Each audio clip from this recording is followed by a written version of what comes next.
राष्ट्रवाद हमारी प्रेरणा है, अंत्योदय हमारा दर्शन है और सुशासन ये हमारा मंत्र है।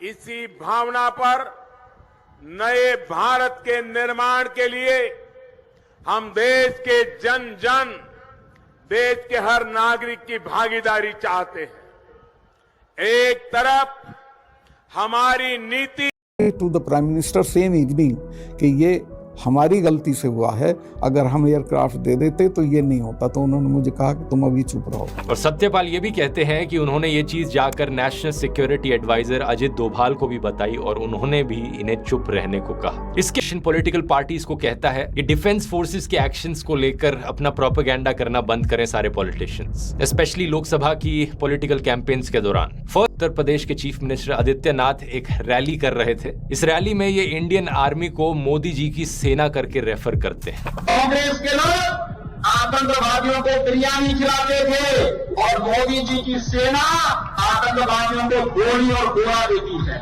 अगर कोई कहता है कि भारत की सेना मोदी जी की सेना है तो वो गलत ही नहीं, वो देशद्रोही भी है। अगर कोई कहता है कि भारत की सेना मोदी जी की सेना है तो वो गलत ही नहीं है, पर वो देशद्रोही भी है। भारत की सेनाएं भारत की हैं, किसी पॉलिटिकल पार्टी की नहीं है। इसके करीब एक हफ्ते बाद प्रधानमंत्री मोदी अपनी कैंपेन में क्या कहते हैं, सुनिए। मेरे फर्स्ट टाइम वोटर से कहना चाहता हूं कि आपका पहला वोट पुलवामा में जो वीर शहीद हुए, उन वीर शहीदों के नाम आपका वोट समर्पित हो सकता है क्या? बहुत लोगों ने इस चीज पर ऑब्जेक्शन। आपके दफ्तर के अंदर क्या क्या बातें की हैं हम नहीं कहते। कैसे बताना चाहिए, बताइए।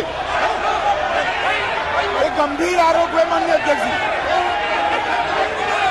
जब जम्मू कश्मीर के पूर्व राज्यपाल ने कहा कि उन्होंने प्रधानमंत्री को फोन किया था, तो ये राज्यपाल ने क्या कहा कि उनको चुप रहने का सलाह उनको मिला। पूर्व एक राज्यपाल ने कहा कि हमने सुरक्षा मांगी थी हमारे पुलवामा के जवानों के लिए, लेकिन हमको कोई सुरक्षा नहीं मिली। To the prime minister same evening कि ये हमारी गलती से हुआ है, अगर हम एयरक्राफ्ट दे देते तो ये नहीं होता। तो उन्होंने मुझे कहा कि तुम अभी चुप रहो। और सत्यपाल ये भी कहते हैं कि उन्होंने ये चीज जाकर national security adviser Ajit Doval को भी बताई और उन्होंने भी इन्हें चुप रहने को कहा। इसके सीआरपीएफ ने होम मिनिस्ट्री से 5 हवाई जहाजों की मांग करी थी, लेकिन होम मिनिस्ट्री ने ये हवाई जहाज सैंक्शन करने से मना कर दिया था। इसके अलावा ये बताते हैं कि इस हाईवे के रूट को ढंग से सैनिटाइज भी नहीं किया गया था। सैनिटाइज का मतलब यहाँ पर ये नहीं कि सैनिटाइजर लगा लेना, इसका मतलब है कि इस सड़क को सेफ और सिक्योर बनाना, क्योंकि इतने सारे मिलिट्री के लोग इस पर जाएंगे। इस रूट में 8 से 10 लिंक रोड्स थी और सत्यपाल के अकॉर्डिंग कोई ना कोई जिप्सी यहाँ पर खड़ी होनी चाहिए थी, इन लिंक रोड्स पर